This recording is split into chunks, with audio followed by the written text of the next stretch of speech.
Assalamualaikum warahmatullahi wabarakatuh. Perkenalkan, nama saya Nanda Regista. Saya salah satu mahasiswi Universitas Muhammadiyah Bengkulu yang sedang melakukan PLP di SMP Negeri 2 Kota Bengkulu.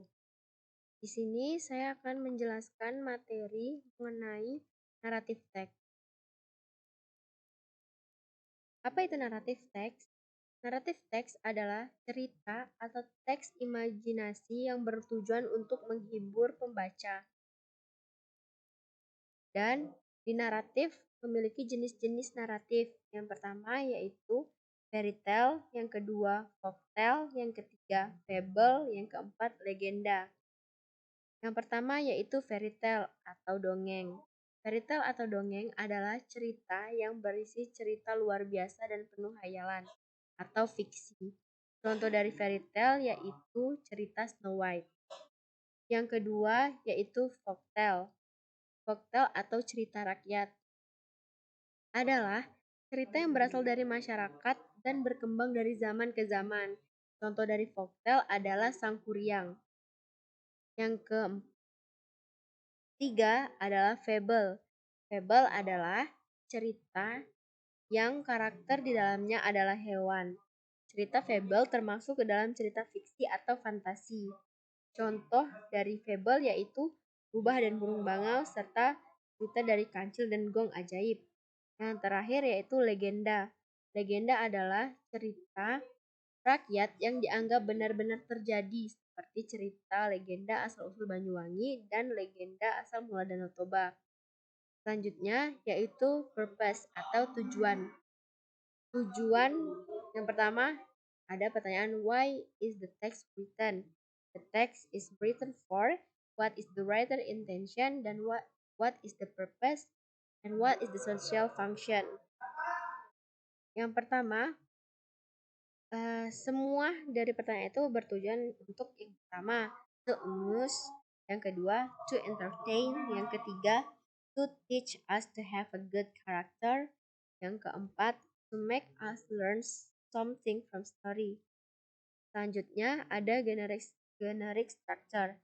Generic structure di sini yang pertama yaitu orientation. Orientation atau pengenalan yang di dalamnya mengenali atau mengenalkan tokoh, latar tempat, dan latar waktu. Yang kedua yaitu complication. Complication atau konflik, yaitu konflik atau klimaks yang dialami oleh tokoh. Yang ketiga yaitu resolution atau penyelesaian konflik. Di sini adalah cerita yang mencapai ending atau ini sudah mau selesai bagian ceritanya.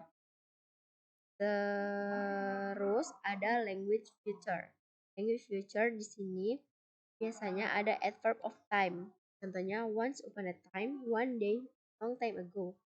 Selanjutnya yaitu past tense. Contohnya he lived in the jungle, saw big house. Yang terakhir specific karakter, mana spesifik karakter ini pasti seperti Aladdin, Snow White. Di dalam cerita naratif pasti memiliki karakter. Selanjutnya yaitu action verb. Killed, cry, saw. Time conjunction seperti then and when, dan direct speech yaitu seperti why are you crying my friends. Contohnya, contoh dari cerita A Hungry Crocodile. Introduction yang ditandai awalan cerita ini seperti one day. One day merupakan adverb of time. One day there was a hungry crocodile bla bla bla. Yang saya tandai warna merah adalah introduction dari sebuah cerita. Masuk ke selanjutnya yaitu complication. Nah, complication itu dari at the afternoon the crocodile called bla bla bla bla. Dan cerita di bagian tengah itu complication. Dan resolution itu the buffalo laid the big branch at the farmer position. Mungkin itu saja yang dapat saya sampaikan. Lebih dan kurang maaf. Assalamualaikum warahmatullahi wabarakatuh.